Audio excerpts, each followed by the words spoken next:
Welcome to the Blessors of Israel Podcast. I'm Matthew Dodd, Executive Director of Blessors of Israel. Once again, honored to be in studio today on this momentous day. Monumental day. Historic day. Yeah. With Pastor Rich Jones, the founder and chairman of Blessors of Israel. Today we got word that Israel and Hamas have signed, agreed to the first phase of Trump's peace plan for ending the war in Gaza. I'm telling you, this is what we've been praying for, right? We have been praying so much for the return of the hostages. I know you have been praying. This is like the monumental issue, right? Is the return of the hostages. And this is phase one. I realize it's phase one, but still, I think we got to celebrate. We do. And the other news, just before we started recording, is that the Knesset met. Right. And they did approve. Everything was kind of hinging on that. Yes, you had your principal actors that signed off on it initially, but the Knesset, it was contingent upon the Knesset agreeing to it. Then there's a 24-hour waiting period where it could go before the Supreme Court and get overturned. I don't think that's very likely at all. Not at all. And then the clock starts ticking from that moment on in regards to the release of the hostages within 72 hours. Which could be started this weekend. And we should see, I think, the vast majority of them returned by Monday, let's say. That's what President Trump was saying, Monday or Tuesday. He is also going to be flying to Israel. I think he's saying that he's going to try. Well, he's going to try, but the latest report was it looks like he is going to be going. He is going to go to Egypt, and then he will go to Israel. Invited to speak before the Knesset. Last president to do that was George W. Bush in 2008. Yeah, but I get a little bit concerned when I hear that because I think there are many people in the world that would like to try an assassination. I couldn't agree more. I'm just saying. I couldn't agree more. It's not necessarily something I would favor. But nevertheless, it's a monumental day.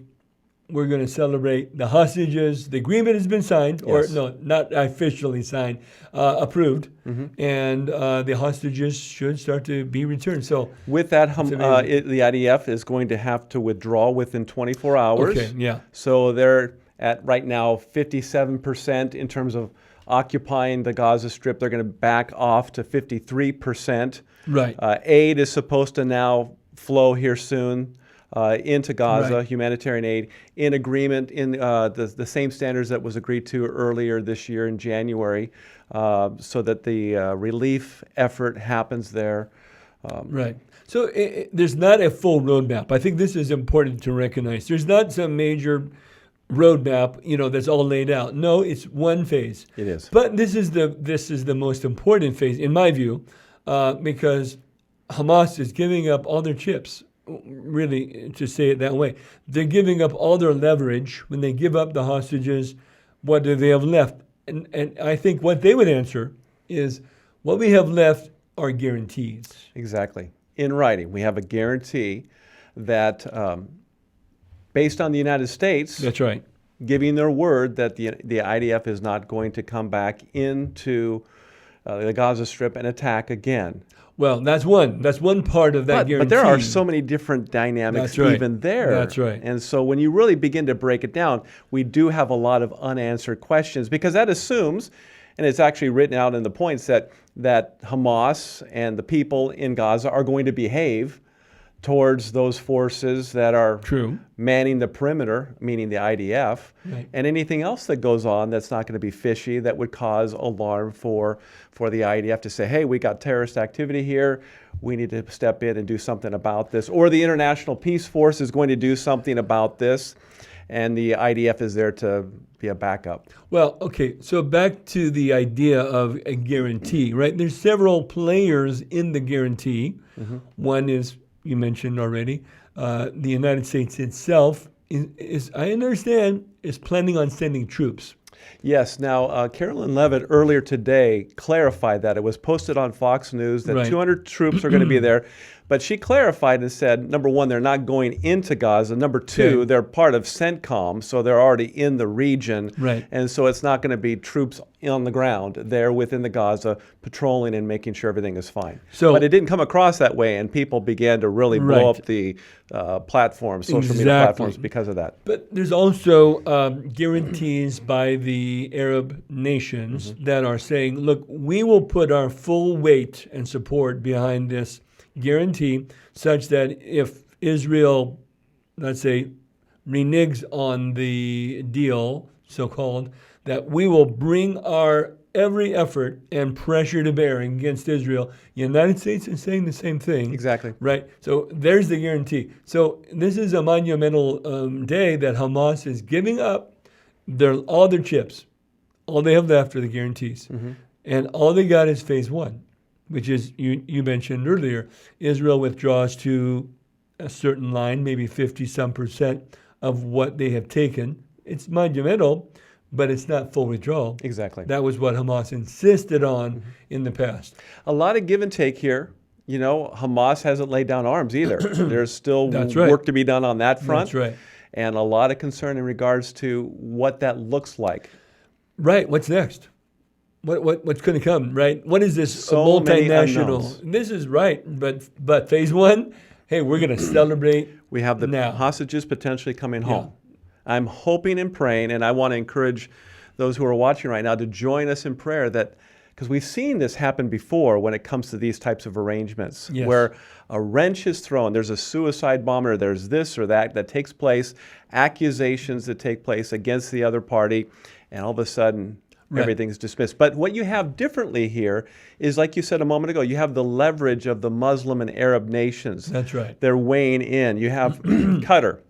You have Turkey, which, by the way, we got to come back to both of those countries, because even though they have helped bring about this peace arrangement, we also need to know their history and their support of Hamas as well. And their because in agenda. many ways, you've got the fox guarding the hen house here, in many ways. And then that's right. And don't forget Egypt. And Egypt as well. The other player in this negotiation.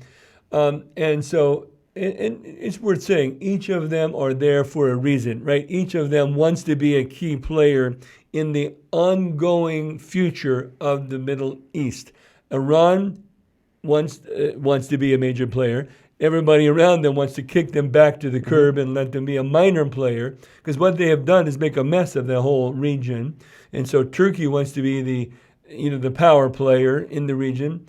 And Erdogan has made no qualms about his opposition to Israel. He wants to restore the glory of the Ottoman Empire. Right. And now you have them have basically a piece of the pie there in Gaza. They have a lot of influence. But the problem that they have is they're a poor country. Yes, they've got a strong military, but they're a poor country. True. And it's a military that hasn't been tested. Another thing we got to keep in mind. Right. And so, but now they have a piece of the pie within Gaza. So I think a lot of leverage is going to be given in terms of authority to Qatar potentially, because they've got the money. Right. They've got the resources. True. And they were a key player all along in the negotiations, whereas Turkey came in last minute. Right. And Qatar's real influence, or you might say their power, is in their ability to deal with Hamas, to bring in these other players. They want to say, we are the ones that can bring these other players to the table. We're the ones that can bring some stability to the region. We're the big player. But isn't it interesting? They were also a key funder of Hamas. That's that. I have to call it out for what it is. That makes me very, very troubled, to say the least, that the one who's brokering the peace, some would say the one that also funds the crisis, is now coming in to say, hey, we're going to save the day. And I don't want to throw a lot of water on this, but aren't they also the ones that gave that great plane to the United States? Well, and influence. Well, there's a whole lot more than that. You have even the influence with Witkoff. They helped get him out of a bankruptcy thing there with one of the hotels there in Las Vegas. So I don't want to cast shadows on all of this. But You did. Let's just let me just say that there's a lot of deep waters here. There are. And there's a lot of agenda that's under the current. There's a lot of things that we need to watch. There's something to be gained by each of these players. Right, exactly. Now, another thing we need to keep in mind is their affiliation with the Muslim Brotherhood. Again, you have Turkey, you have Qatar, and you have Hamas. Right, all but don't forget tied into this. That's true, but don't forget that Egypt really took the Muslim Brotherhood down to very, very small. Very concerned.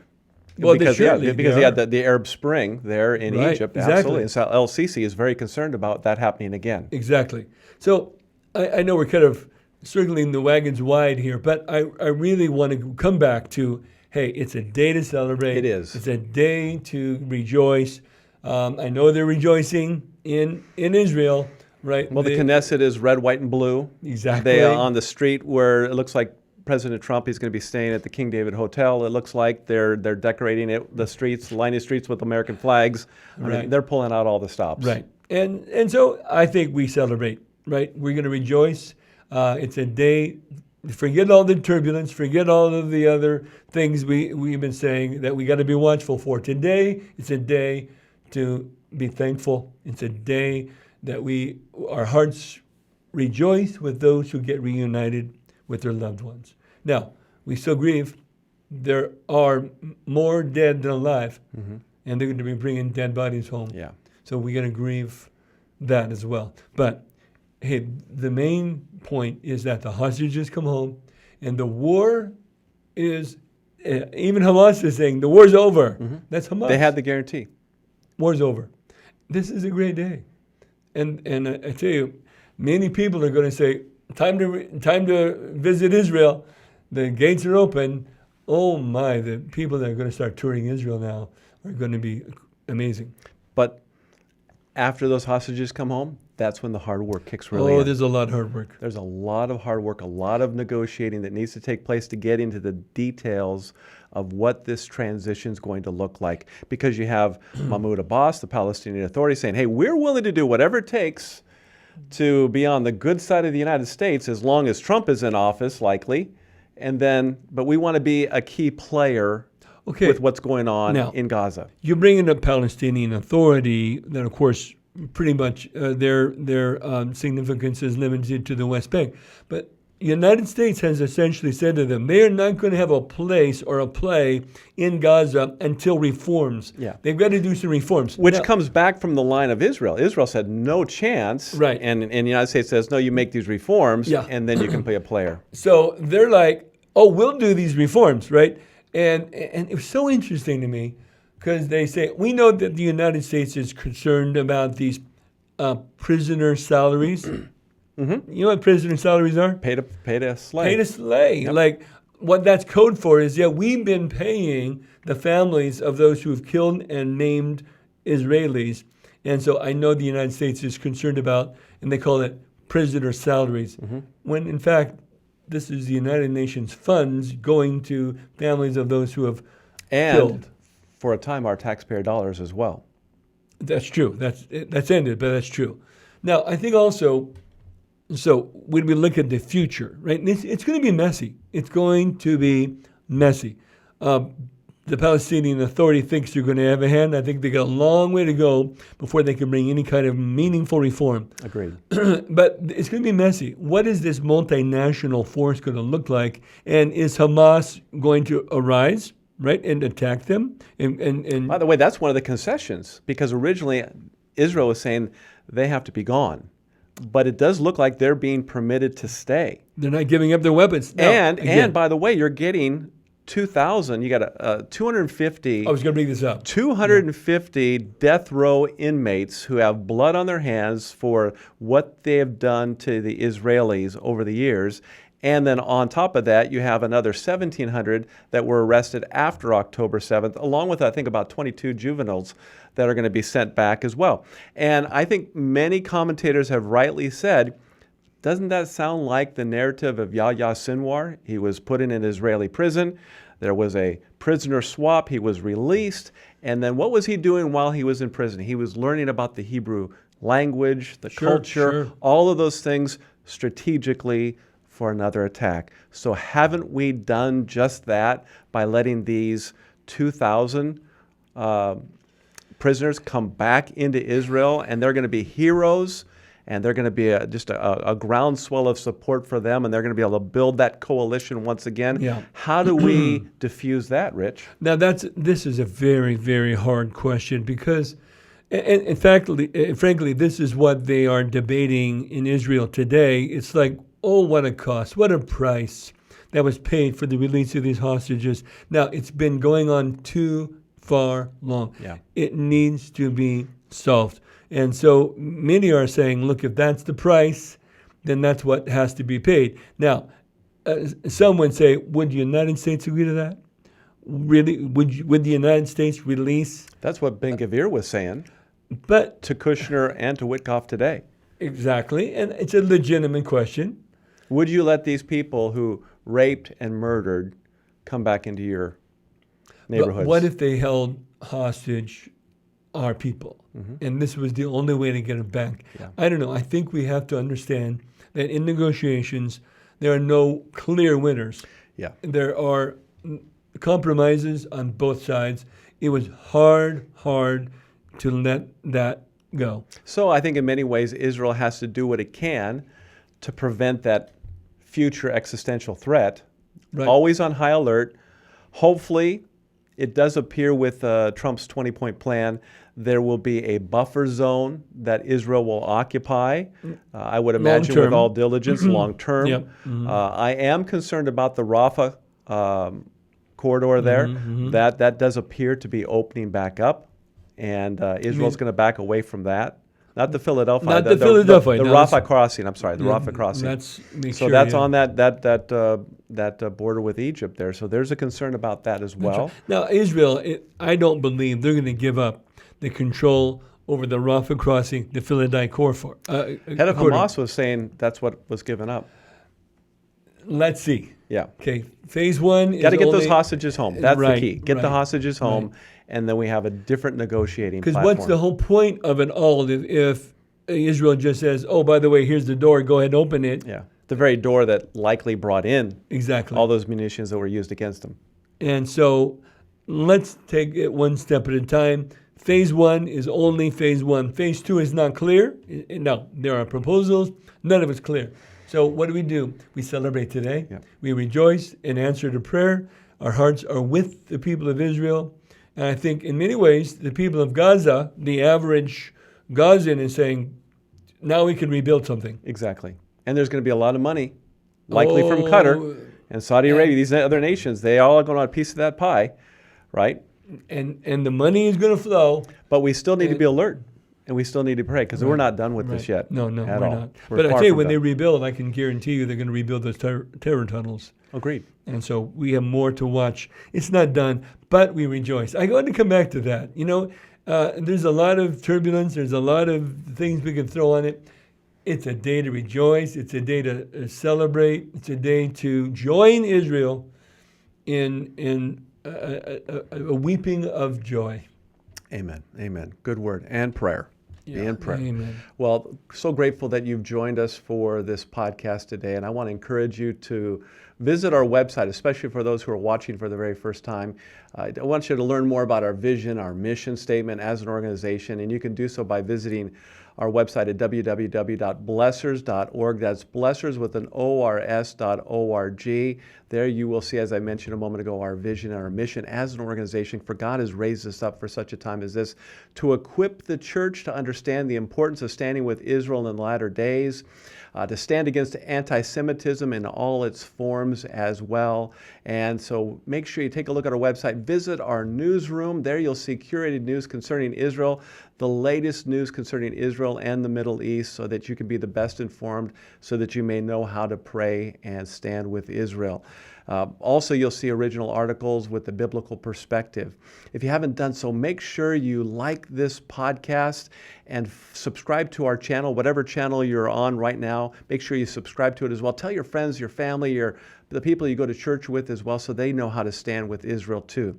You can follow us on Facebook, X, and Getter, and we appreciate your prayers and your financial partnership as we build this new and important ministry. Remember, those who bless Israel will be blessed. Shalom, shalom.